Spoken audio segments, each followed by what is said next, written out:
How's it going, guys? My name is Tavarish, and today we're going to start my cheap Fast and Furious Lamborghini for the very first time using the key. And if that sounds weird to you, then you should probably stick around because it's going to get a lot weirder.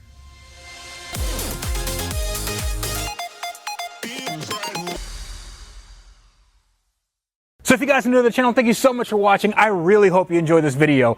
This is going to be a fun one because we are de-movie carring this movie car. This, of course, being my 2003 Lamborghini Murcielago that was used, screen used, in Fast and Furious 8. So what I want to do with this project, above all else, is to have it drive like a stock Lamborghini. But I wanted to retain this amazing, insane orange look because I want the car to look like it was in a movie or in a video game. Speaking of video games, that gives me a great opportunity to introduce and thank today's sponsor, Raid Shadow Legends.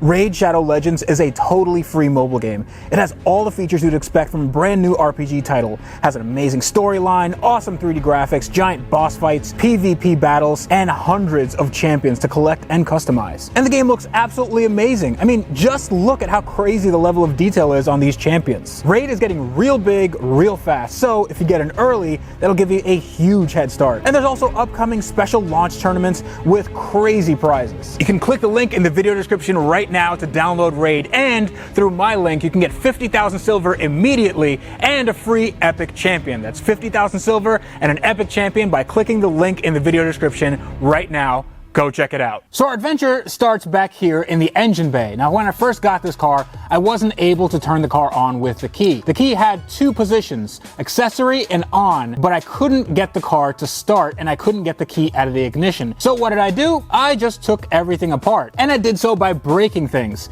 And it's not because I didn't know how to do it. You actually are supposed to break things to take this apart. This is the ignition cylinder for this car, and let me show you what I did to take it off. All right, check this guy out. This is a Cyper 50050 ignition cylinder, and it was made in Italy. Now, these were made between 1985 and 2000 something, and these were in a lot of Italian cars. They were in Fiats, they were in some older Ferraris, I believe the Testarossa had this, and also the Lamborghini Diablo and early Murcielagos. And an interesting feature about this is the fact that you're not supposed to be able to take it out of the car, like I obviously did, and that is indicated by these. These are self-shearing bolts, which means that when you get to a certain torque at the head, it just shears right off, meaning that you can't take these out. So what I had to do was I dremeled a little slit right here on both sides, and then I used a flathead just to get these things out. Now this is a regular thread. I think it's like an M8 thread,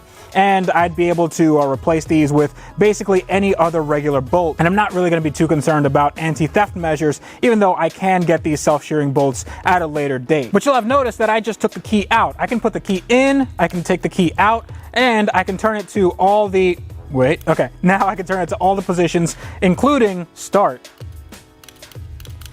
and then I can take the key out, just like normal. And the way I can do that is, well, let me take this apart and I'll show you what I did off camera. So a lot of you might be thinking, why did I take this apart and why did I rebuild it? I could just get a new one. Aren't these just Chrysler units anyway?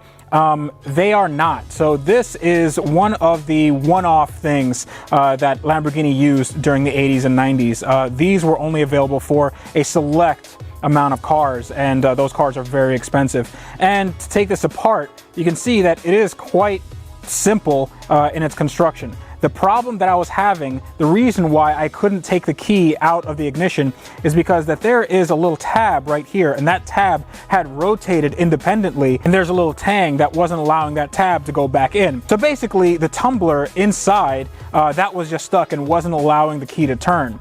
So what I did was I took everything here apart, and then when I took that apart, all the pins in the tumbler, I know that I can't really show you that right now, all the pins in the tumbler fell out. So what that meant was I had to rebuild the tumbler, I had to make sure that everything was operating smoothly, and I gave it a nice little bit of grease right here. Now usually you'd give this thing to a locksmith or somebody that knows what they're doing because there's a lot of little fiddly bits that can go really wrong, and I don't want to devote $1,000 or more to get another one of these things, not to mention that there's a 30-day wait at the minimum to get one of these from Italy. So when I called up locksmiths in the area, they all took a look at this, they all said that, oh, it says Lamborghini on it, we're were not gonna touch it. So that meant that I had to do things myself.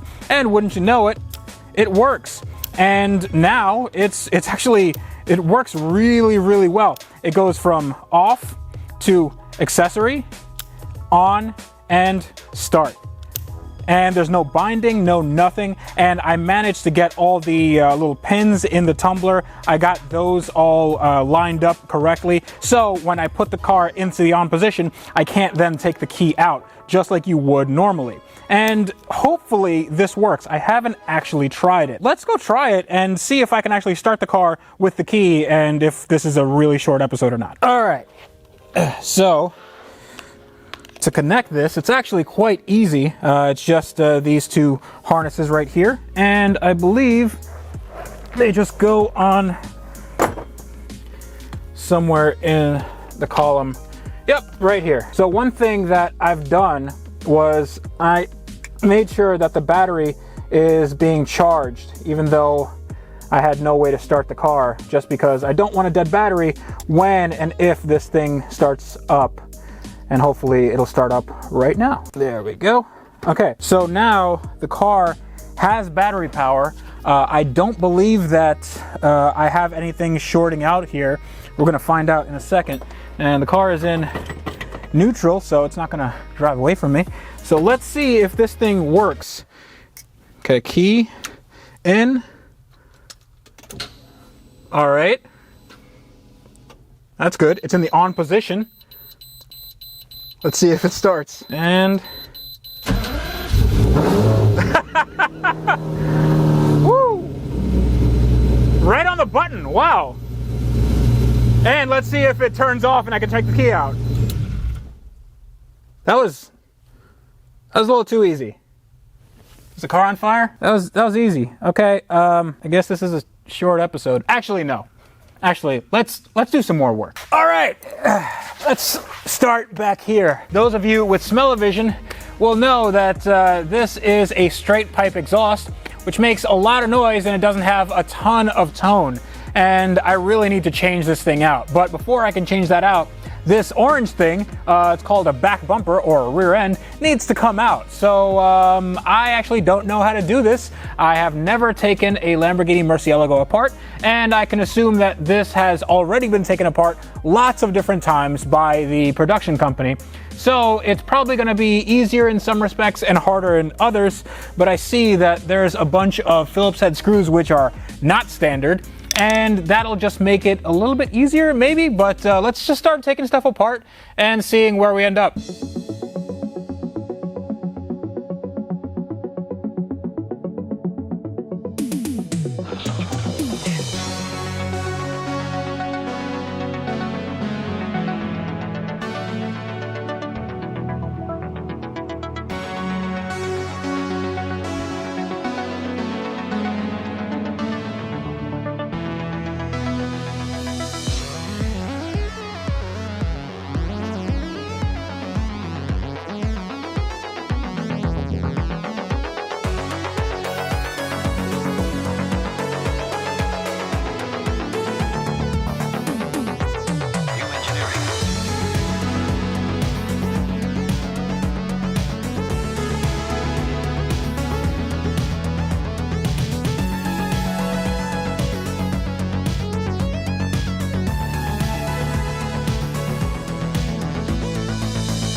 All right, everyone, let's check out the carnage, and there is a lot of that. This is the rear bumper, the Premier 4509 bumper that was actually made by the production company. And you can tell that because if you look at these edges, this definitely looks like a homemade job. There's nothing that leads me to believe that this was an aftermarket thing, specifically because if you look right here, you can see the self-tappers that they just rammed in there. There's like 6 or 7 of them, and it just looks horrendous. And this goes directly into the carbon fiber of the car, which is, yeah, that's not great. Also, is this real Iceland dirt? Yeah, maybe this is worth something on eBay. The rest of the bumper does not look horrible. This is actually quite savable. Now I do need to do some body work right here because these guys right here, these go in like so, and they have to line up so there's no gap right here. When the bumper was on the car, there was a little bit of a gap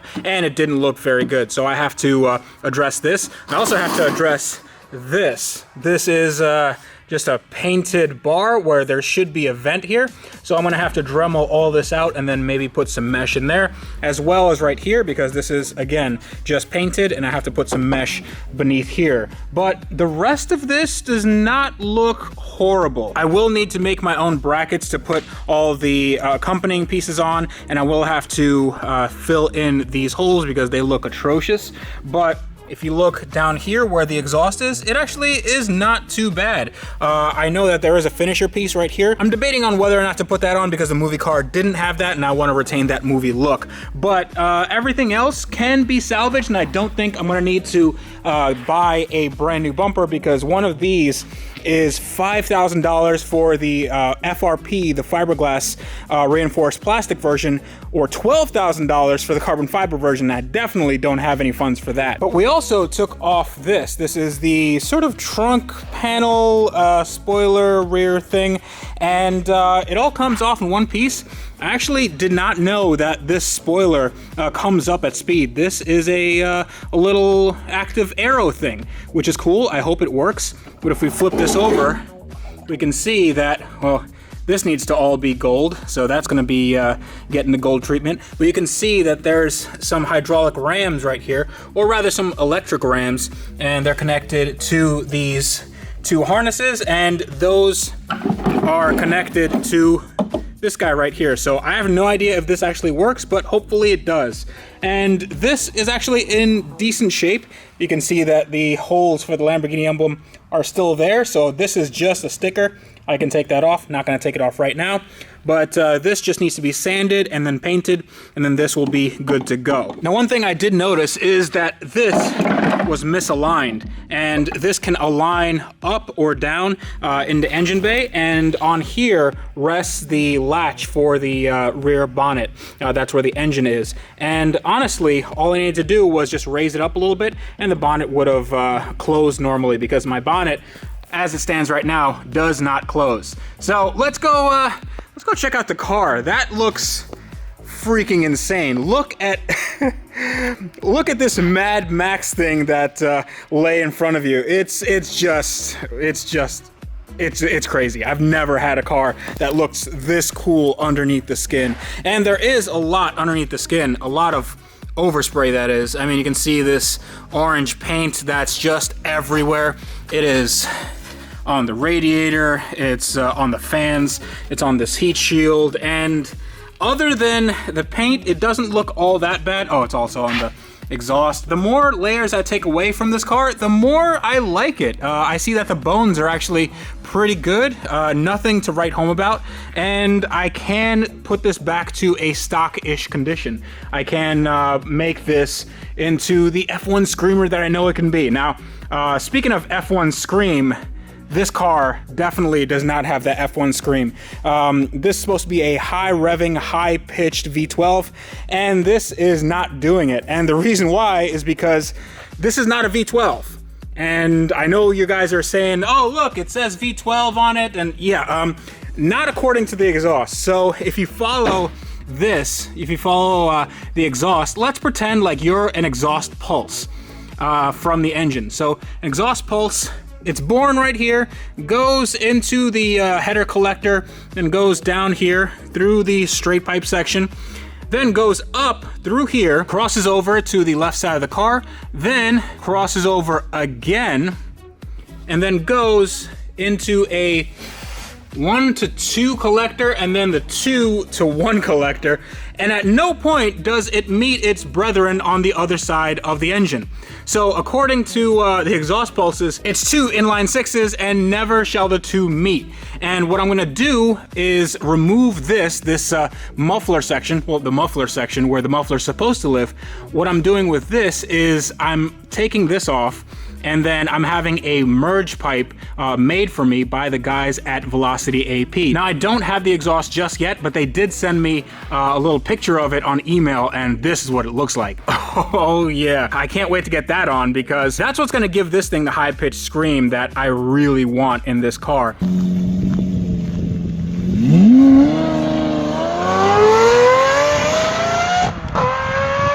And another thing is, I'm very sort of torn on the exhaust tips. You guys can let me know in the comments, do you want these exhaust tips? I think that for the sake of the movie status, I want to keep these exhaust tips on there because that's what the movie had.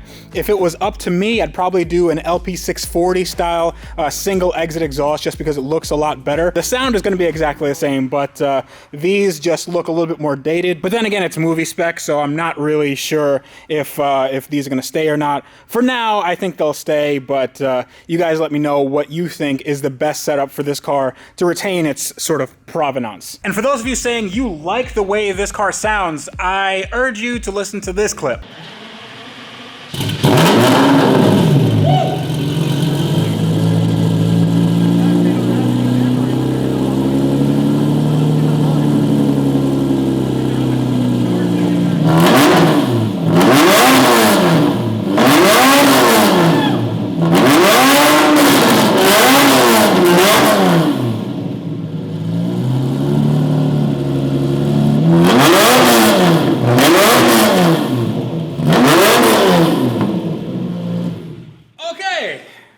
Andrew, did you hear that? Huh? Yeah, that does not sound good at all. And I don't want to have a Lamborghini sounding like that. So I can't wait to take the exhaust off.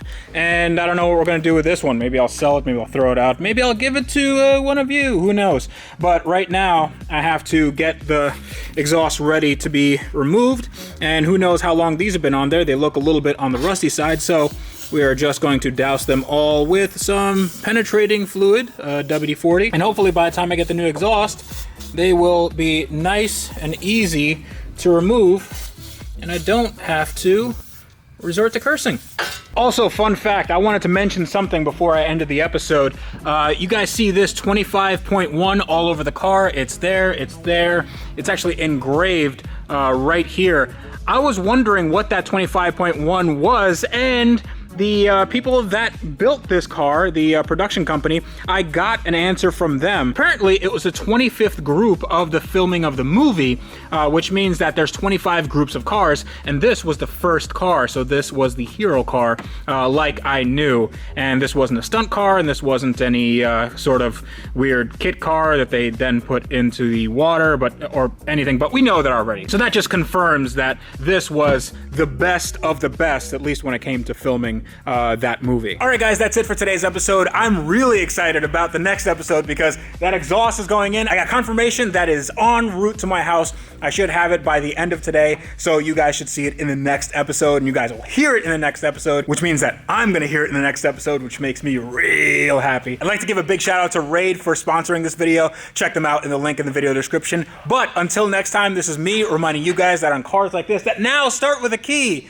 that is a really, really big deal for me on this car, and cars that also have a taken apart rear end, which is gonna get a whole overhaul in the next few days. You guys need to wrench every day.